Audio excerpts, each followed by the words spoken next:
Hello. तो आज हम डेटाबेस के आर्किटेक्चर के बारे में पढ़ेंगे कि डेटाबेस का आर्किटेक्चर जो है टायर 1, टायर 2, टायर 3 आर्किटेक्चर, और उनमें जो भी इनके जो लेवल्स हैं, फिजिकल लेवल और कंसेप्चुअल लेवल वगैरह, उनके बारे में डिटेल में पढ़ेंगे। तो जो डेटाबेस का जो आर्किटेक्चर है उसके बेसिस पे डेटाबेस का जो डिज़ाइन है डिपेंड करता है कि जिस हिसाब से उसका आर्किटेक्चर है वैसे ही टेबल्स वगैरह और इत्यादि का डिज़ाइन उसके बेसिस पे डिपेंड करता है। और बेसिकली जो क्लाइंट सर्वर आर्किटेक्चर रहता है उसमें क्या रहता है कि जितने भी बहुत सारे आपके जो पीसीज हैं, वेब सर्वर्स हैं, डेटाबेस सर्वर्स हैं, वो सर्वर और क्लाइंट के फॉर्म में एक दूसरे से इंटरेक्ट करते हैं। तो क्लाइंट सर्वर आर्किटेक्चर में पीसी और वर्क स्टेशन है वो आपस में एक नेटवर्क में एक दूसरे से कनेक्टेड रहते हैं। तो जो डेटाबेस आर्किटेक्चर है वो उसमें ये पढ़ेंगे कि जो भी क्लाइंट सर्वर आर्किटेक्चर है उसमें डेटाबेस कहाँ एग्जिस्ट कर रहा है। क्लाइंट अगर को कोई डेटा चाहिए तो वो डेटाबेस से इंटरेक्ट कैसे करेगा। तो जो डेटाबेस डीबीएमएस का जो आर्किटेक्चर है वो 3 प्रकार का है: 1 tier architecture, 2 tier architecture, 3 tier architecture. तो 1 टियर आर्किटेक्चर, तो 1 टियर आर्किटेक्चर मीन्स ऐसा आर्किटेक्चर जिसमें डेटाबेस यूज़र को डायरेक्टली अवेलेबल है। जैसे इसका मतलब क्या है कि जो यूज़र है वो डायरेक्टली डेटाबेस से इंटरेक्ट कर रहा है विदाउट एनी एप्लीकेशन, बीच में कोई ऐसा एप्लीकेशन का कोई तीसरा व्यू नहीं है। डेटाबेस को डायरेक्टली यूज़र के द्वारा एक्सेस किया जा रहा है। तो इसका मतलब क्या है कि उसमें कोई भी डेटाबेस में चेंजेस वगैरह वो डायरेक्टली किए जा रहा है यूज़र के द्वारा। तो ऐसे जितने भी लोकल एप्लीकेशंस रहती हैं, छोटे एप्लीकेशन, छोटे प्रोजेक्ट जो केवल पर्टिकुलर किसी एक डेस्कटॉप के लिए ही रहते हैं, जिसमें क्या रहता है कि जो यूज़र या जो प्रोग्रामर है वो डेटाबेस को क्विकली वहीं की वहीं कोई भी अकॉर्डिंग टू रिक्वायरमेंट उसमें चेंज कर देता है। तो ऐसी एप्लीकेशन जिसमें डेटाबेस उसी सिस्टम में है, अवेलेबल है, और यूज़र और जो प्रोग्रामर है उसके द्वारा उसका डायरेक्ट एक्सेस है उसमें कोई भी किसी भी तरह का मॉडिफाई करने के लिए। तो जो ऐसा आर्किटेक्चर रहता है वो 1 टियर आर्किटेक्चर रहता है। तो जितने भी आपके जो छोटे एप्लीकेशन रहते हैं, छोटे प्रोजेक्ट्स रहते हैं, उनमें इस तरह का आर्किटेक्चर रहता है। फिर इसके बाद आता है 2 टियर आर्किटेक्चर। 2 टियर आर्किटेक्चर ये है क्लाइंट सर्वर पे बेस। तो क्लाइंट सर्वर मशीन्स में क्या रहता है, एक क्लाइंट है और सर्वर है। तो क्लाइंट पे जो एप्लीकेशन है और यूज़र उसको इंटरेक्ट कर रहा है उसके बेसिस पे जो भी क्लाइंट को रिक्वायरमेंट है वो सर्वर के पास जाती है और सर्वर उसको प्रोसेस करके वापस क्लाइंट को रिप्लाई करता है। तो इसमें केस में क्या है कि क्लाइंट के द्वारा आप डेटाबेस को सर्वर साइड पे इंटरेक्ट कर रहे हो। तो ये मतलब जो डेटाबेस है वो आपका सर्वर साइड पे है। तो ऐसे इंटरेक्शन के लिए APIs चाहिए होती हैं, जैसे ODBC, JDBC, जावा के लिए जावा डेटाबेस कनेक्टिविटी। तो 2 टियर आर्किटेक्चर में क्या है, आपका एक वो क्लाइंट सर्वर आर्किटेक्चर को फॉलो करता है और जो आपका डेटाबेस है वो सर्वर साइड पे है। तो क्लाइंट को जब डेटा की कोई रिक्वेस्ट भेजनी होती है तो वो सर्वर को भेजेगा डेटाबेस से इंटरेक्ट करके, और वहाँ से फिर आपके पास उसका रिप्लाई आता है। तो जो आपकी यूज़र इंटरफेस और जितने भी एप्लीकेशन प्रोग्राम हैं वो सब क्लाइंट साइड पर रन होते हैं, और सर्वर साइड पे उन क्वेरीज़ को प्रोसेस किया जाता है, ट्रांजैक्शन, और वो क्लाइंट को रिप्लाई कर दिया जाता है। तो इस केस में आप देख सकते हो एक नीचे जो क्लाइंट है उसमें जो यूज़र साइड का जो एप्लीकेशन है, यूज़र एप्लीकेशन, वो सर्वर पे जो डेटाबेस है उसको रिक्वेस्ट भेजेगा और सर्वर प्रोसेसिंग करके उसके अकॉर्डिंग रिप्लाई भेज देगा। तो जो 2 टियर आर्किटेक्चर है वो क्लाइंट सर्वर आर्किटेक्चर को फॉलो करते हैं, और डेटाबेस है वो सर्वर साइड रहता है। क्लाइंट साइड पे एप्लीकेशन के द्वारा उस डेटाबेस से इंटरेक्ट किया जाता है। उसके लिए आपको API जो भी ODBC, JDBC इत्यादि चाहिए होती हैं। इसके बाद आता है 3 टियर आर्किटेक्चर। तो 3 टियर आर्किटेक्चर में ऐसे एक लेवल और बढ़ चुका है। एक लेवल क्या है, जो आपका जो एप्लीकेशन लेवल है वो आ गया। तो सर्वर साइड और क्लाइंट साइड दोनों तरफ से एक एप्लीकेशन लेवल आ जाता है। तो यूज़र के लिए एक एब्स्ट्रैक्शन हो जाता है। तो यूज़र को क्या है कि यूज़र जो सर्वर साइड पे भी उस सर्वर एप्लीकेशन सर्वर से इंटरेक्ट कर रहा है, तो उसको आइडिया नहीं है कि पीछे डेटाबेस कैसे वर्क कर रहा है। तो जो यूज़र है, यूज़र एप्लीकेशन है जो क्लाइंट साइड है, वो इंटरेक्ट जो उसको अगर डेटा चाहिए तो इंटरेक्ट करेगा सर्वर साइड पे एप्लीकेशन से, एप्लीकेशन सर्वर से। एप्लीकेशन सर्वर फिर डेटाबेस से अकॉर्डिंग टू जो भी रिक्वायरमेंट है उसके अकॉर्डिंग डेटा लेके और वो क्लाइंट एप्लीकेशन को भेज देगा। तो जो इसलिए जो 3 टायर आर्किटेक्चर में जो है क्लाइंट डायरेक्टली सर्वर से कम्युनिकेट नहीं करता है, उसके लिए बीच में एक एप्लीकेशन और रहती है जो सर्वर साइड पे भी रहती है। तो जो एंड यूज़र है उसके लिए एक एब्स्ट्रैक्शन हो गया, उसको आइडिया नहीं है कि जो पीछे एप्लीकेशन सर्वर और डेटाबेस आपस में कैसे कम्युनिकेट कर रहे हैं। तो ये जो जितनी भी लार्ज एप्लीकेशन रहती हैं, वेब एप्लीकेशंस लार्ज लेवल पे, उन एप्लीकेशंस में ये वाला आर्किटेक्चर फॉलो किया जाता है। तो एक तरह से अब इस केस में आप देख सकते हैं कि ये क्लाइंट साइड हो गया और वो सर्वर साइड हो गया। तो इसमें जो एक क्लाइंट एप्लीकेशन है वो पहले तो 2 टियर आर्किटेक्चर में डेटाबेस से डायरेक्टली कम्युनिकेट कर पा रही थी, बट इस केस में वो एप्लीकेशन सर्वर से कम्युनिकेट करेगी। तो डेटाबेस पीछे एप्लीकेशन सर्वर डेटाबेस से कैसे कम्युनिकेट कर रहा है, वो यूज़र के लिए और क्लाइंट के लिए एक तरह का एब्स्ट्रैक्शन हो गया।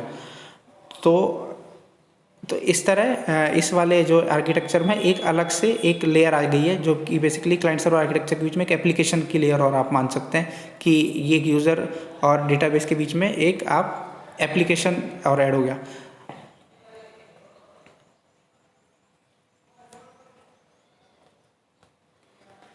फिर एक इसके बाद जितना भी डेटाबेस आर्किटेक्चर में आगे पढ़ते हैं तो एब्स्ट्रैक्शन सबसे ज़्यादा इम्पोर्टेंट है। तो कोई भी प्रॉपर एक आर्किटेक्चर को आपको एक 3 लेवल में बांटा गया है कि फिजिकल लेवल, कंसेप्चुअल लेवल और एक्सटर्नल लेवल। तो फिजिकल लेवल क्या है? बेसिकली फिजिकल लेवल मीन्स आपका डेटाबेस फिजिकली मेमोरी में कैसे स्टोर है, वो जितना भी कंसेप्ट है वो फिजिकल लेवल के अंडर आता है कि कंप्यूटर मेमोरी में आपका डेटाबेस कितनी मेमोरी ऑक्यूपाई कर रहा है, कैसे मेमोरी स्टोर है, इस तरह के जितने भी कंसेप्ट रहते हैं ये सब फिजिकल लेवल के अंदर आते हैं। कंसेप्चुअल लेवल के अंदर आ गया कि वो जो डेटा स्टोर है मेमोरी में उसको एज ए कंसेप्चुअल लेवल पे वो कैसे विजुलाइज हो रहा है। कंसेप्चुअल लेवल की मतलब कि वो एज ए टेबल में कैसे व्यू हो रहा है, टेबल की फॉर्म में, टेबल्स के बीच में रिलेशन। तो जितना भी जो डेटाबेस का जो टेबुलर व्यू होता है रो और कॉलम वाला, वो एज ए कंसेप्चुअल लेवल में आ जाता है कि एज ए फिजिकली तो मेमोरी में स्टोर है वो बिट और बाइट की फॉर्म में एज है ना, बट वो एज ए यूज़र को इंटरेक्टिव दिखाने के लिए उसको कंसेप्चुअल लेवल पे व्यू किया जाता है और वो किस फॉर्म में है, वो डेटाबेस टेबल की फॉर्म में। तो जितना भी जो टेबुलर स्ट्रक्चर रहता है वो किसके अंडर आता है, किस लेवल पे आता है, वो आता है कंसेप्चुअल लेवल पे। उसके बाद एक्सटर्नल लेवल कि उस कंसेप्चुअल लेवल के बाद आप यूज़र को उसका कैसे व्यू दिखाते हैं। कई बार क्या रहता है कि पूरा आपका जो डेटाबेस है बट वो यूज़र स्पेसिफिक है कि इस यूज़र को केवल इतना ही व्यू आना चाहिए, दूसरे यूज़र को इतना व्यू आना चाहिए, यूज़र स्पेसिफिक हो गया। तो एक पर्टिकुलर यूज़र को आप क्या व्यू दिखा रहे हैं एक उस एप्लीकेशन पे, वो उसका एक्सटर्नल व्यू लेवल हो गया। तो फिजिकल लेवल मीन्स मेमोरी में, फिजिकली मेमोरी में कैसे स्टोर है बिट बाइट की फॉर्म में, वो उसका फिजिकल लेवल है। डेटा कैसे स्टोर है। कंसेप्चुअल लेवल मीन्स वो जो डेटा स्टोर है उसको एज ए टेबल की फॉर्म में शो करना, वो कंसेप्चुअल लेवल हो गया। फिर उस कंसेप्चुअल लेवल में से किस यूज़र को कौन सा पार्ट विजुलाइज होना चाहिए, कौन सा पार्ट वो यूज़र दूसरा यूज़र देख सकता है, ये सब लेवल जो डिसाइड होता है वो एक्सटर्नल लेवल पर डिसाइड होता है। तो आप ये देख पा रहे हैं फिजिकल लेवल और कंसेप्चुअल लेवल के बीच एक लिखा है फिजिकल डेटा इंडिपेंडेंस, और एक्सटर्नल लेवल और कंसेप्चुअल लेवल के बीच में लिखा हुआ है लॉजिकल डेटा इंडिपेंडेंस। इसका मतलब कि फिजिकल लेवल पे आप कुछ भी चेंज करो उसका इम्पैक्ट कंसेप्चुअल लेवल और एक्सटर्नल लेवल पे नहीं आना चाहिए। एग्जाम्पल के तौर पे अगर आपने कोई नई मेमोरी ऐड की या कोई मेमोरी से डिलीट की, आपने अपने मेमोरी का स्ट्रक्चर चेंज किया, तो ये सब आपके ऊपर के लेवल पे इन सब का इम्पैक्ट नहीं पड़ना चाहिए। कि पहले आपकी 1 टेराबाइट मेमोरी थी, आपने कोई मेमोरी ऐड की, तो इससे आपके डेटाबेस के ऊपर की टेबल का व्यू, आपके यूज़र जो डेटा जिस प्रकार का उसको देख पा रहा है उसका व्यू, वो सब चीज़ें उससे इम्पैक्ट नहीं होना चाहिए। तो इसीलिए फिजिकल डेटा इंडिपेंडेंस क्या बता रहा है कि आप फिजिकल लेवल में कुछ भी मॉडिफाई कर रहे हैं, ऑल्टरेशन कर रहे हैं, उसका इम्पैक्ट ऊपर के लेवल में नहीं आता है। सेम लॉजिकल डेटा इंडिपेंडेंस का क्या मतलब है, कंसेप्चुअल लेवल पे आप कुछ भी चेंज करेंगे उसका इम्पैक्ट एक्सटर्नल लेवल पे नहीं आना चाहिए।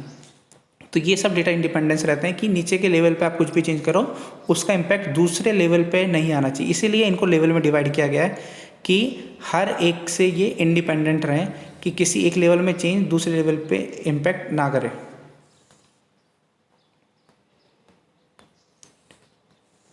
तो फिजिकल लेवल, तो जैसे बताया कि फिजिकल लेवल की जो इन्फॉर्मेशन है वो ये बताती है कि जो डेटा है वो स्टोर, जो ऑब्जेक्ट्स हैं आपके डेटाबेस में उसकी लोकेशन कहाँ है, कहाँ पे वो स्टोर है, किस प्रकार से वो स्टोर है।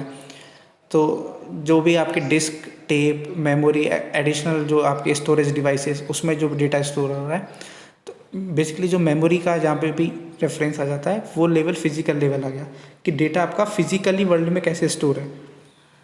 तो ऑब्वियसली जो कंप्यूटर में जो भी जिस प्रकार का भी डेटा स्टोर होता है वो मेमोरी में स्टोर होता है, जो आपके डिस्क में, सेकेंडरी स्टोरेज में, सीडी वगैरह में कैसे भी स्टोर रहे, तो वो डेटाबेस पे वो वाला लेवल फिजिकल लेवल कहा जाता है। उसके बाद कंसेप्चुअल लेवल, तो कंसेप्चुअल लेवल जैसे बताया गया कि कंसेप्चुअल लेवल डेटाबेस में टेबल्स को रिप्रेजेंट करता है। तो एग्जांपल के लिए कोई भी अगर कॉलेज के है तो कॉलेज में आप स्टूडेंट एक डेटाबेस की टेबल बनेगी, कोर्सेज, उनके बीच के रिलेशन वगैरह, तो ये सब जितना उनका लॉजिकल स्कीमा वगैरह, तो ये सब जो टेबल्स वगैरह हैं ये कंसेप्चुअल लेवल के अंडर आएंगे। तो जैसे अकाउंट्स, अगर कोई आप बैंक का सिस्टम बना रहे हैं तो उस बैंक का डेटा मेमोरी में स्टोर है तो फिजिकल लेवल हो गया। उसके बाद डेटाबेस में वो कैसे व्यू हो रहा है टेबल्स की फॉर्म में, एक अकाउंट टेबल है, एक यूज़र की टेबल है, और उसके अलावा ट्रांजैक्शन की टेबल, डिफरेंट डिफरेंट टेबल्स हैं। वो जो टेबुलर व्यू जो दिख रहा है वो क्या हो गया, वो कंसेप्चुअल लेवल हो गया। इसके बाद एक्सटर्नल लेवल, तो एक्सटर्नल लेवल यूज़र स्पेसिफिक हो गया कि आप किसी उस लेवल पे कि यूज़र को क्या व्यू करवाना चाहते हैं। कि जैसे एक फैकल्टी है तो फैकल्टी की डिटेल्स, स्टूडेंट्स की डिटेल, वो सब फैकल्टी रिलेटेड है तो फैकल्टी उसको देख पा रहा है। तो कंसेप्चुअल लेवल में से एक्सटर्नल कुछ फ़िल्टर आउट करके, एब्स्ट्रैक्शन लगा के, जो इन्फॉर्मेशन आप किसी एक पर्टिकुलर यूज़र को जो दिखाना चाह रहे हैं वो सब एक्सटर्नल लेवल पे डिसाइड्स रहती हैं। कि आप इसमें देख पा रहे हैं कि कोई यूनिवर्सिटी में faculty student related information, account related information, hostel detail इत्यादि ये सब देख सकते हैं। तो ये जितना भी लेवल्स, ये जो डिसाइडेशन होता है ये एक्सटर्नल लेवल पे होता है। तो ये, तो इसके बाद डेटा इंडिपेंडेंस, जो आपको बताया कि डेटा इंडिपेंडेंस का मतलब यही है कि किसी एक लेवल पे कुछ भी अगर चेंज हो तो उसका इम्पैक्ट दूसरे लेवल पे नहीं आना चाहिए। तो फिज़िकल डेटा इंडिपेंडेंस में यही था कि फिज़िकली लेवल पे अगर आप कुछ भी ऐड करते हो, कुछ भी बेसिकली चेंज कर रहे हो, ऑल्टर कर रहे हो, उसका इम्पैक्ट ऊपर के लेवल जो है कंसेप्चुअल लेवल और एक्सटर्नल लेवल, उन पे नहीं आना चाहिए। तो वो जो डेटा इंडिपेंडेंस होगा वो होगा physically data independence. Conceptual data independence वही बताया कि कंसेप्चुअल डेटा इंडिपेंडेंस क्या है कि जो आप कंसेप्चुअल लेवल पे कुछ भी अगर ऑल्टर कर रहे हो, चेंज कर रहे हो, उसका इम्पैक्ट ऊपर का लेवल जो एक्सटर्नल लेवल है उस पर नहीं आना चाहिए। तो ऐसा अगर है तो आप जो आपका जो आर्किटेक्चर है वो पूरी तरह कंसेप्चुअली डेटा इंडिपेंडेंट है। तो डेटा इंडिपेंडेंस का ये मतलब यही है कि हर एक लेवल अपने आप में एक इंडिपेंडेंटली वर्क कर रहा है, किसी पे चेंज का इम्पैक्ट दूसरे वाले लेवल पे नहीं आना चाहिए। तो ये आर्किटेक्चर था, मेन ये लेवल है, physical level, conceptual level, external level. Physically level again मैं रिपीट कर देता हूँ कि जब डेटा मेमोरी में है, स्टोर है, डिस्क में स्टोर है, उस टाइम के जो लेवल है उसको फिजिकली लेवल बोलेंगे। कंसेप्चुअल लेवल जो स्टोरेज डेटा को जो एज ए टेबल जो फॉर्म में व्यू हो रहा है वो उसका कंसेप्चुअल लेवल होगा। और वो कंसेप्चुअल लेवल में से किस यूज़र को क्या क्या शो होगा, क्या एक्सेसिबल है, ये सब जो एक्सटर्नल लेवल पर डिसाइड होता है। कि तीनों लेवल अपने आप में अलग अलग इंडिपेंडेंट रहते हैं, वो क्यों हो पा, तो इसी को ही डेटा इंडिपेंडेंस बोला गया है। नीचे का फिजिकली लेवल से में कुछ चेंजेस से ऊपर के लेवल पे इम्पैक्ट नहीं पड़ रहा है, इसलिए उसको physically data independence. Conceptual level पे कोई भी चेंज करने से ऊपर का एक्सटर्नल लेवल पे कोई चेंज नहीं आ रहा है, तो उसको लॉजिकल डेटा इंडिपेंडेंस बोला गया है। इससे पहले 2 टियर 3 टियर आर्किटेक्चर डिस्कस किया था, उसमें वही है कि 2 tier architecture as a client server architecture पे काम करता है कि क्लाइंट और सर्वर है, सर्वर पे आपका डेटाबेस है और क्लाइंट उससे इंटरेक्ट कर रहा है। 3 टियर आर्किटेक्चर में उस सर्वर वाले जो डेटाबेस में उसमें एप्लीकेशन का पार्ट और ऐड आ गया, अब क्लाइंट उस एप्लीकेशन सर्वर से इंटरेक्ट कर रहा है, देन उसके पीछे डेटाबेस से इंटरेक्ट कर रहा है, डायरेक्ट क्लाइंट डेटाबेस से इंटरेक्ट नहीं कर रहा है, तो वो 3 टियर आर्किटेक्चर हो जाता है। तो होप ये जो आर्किटेक्चर डेटाबेस आर्किटेक्चर ये आपको समझ में आया होगा। Thank you.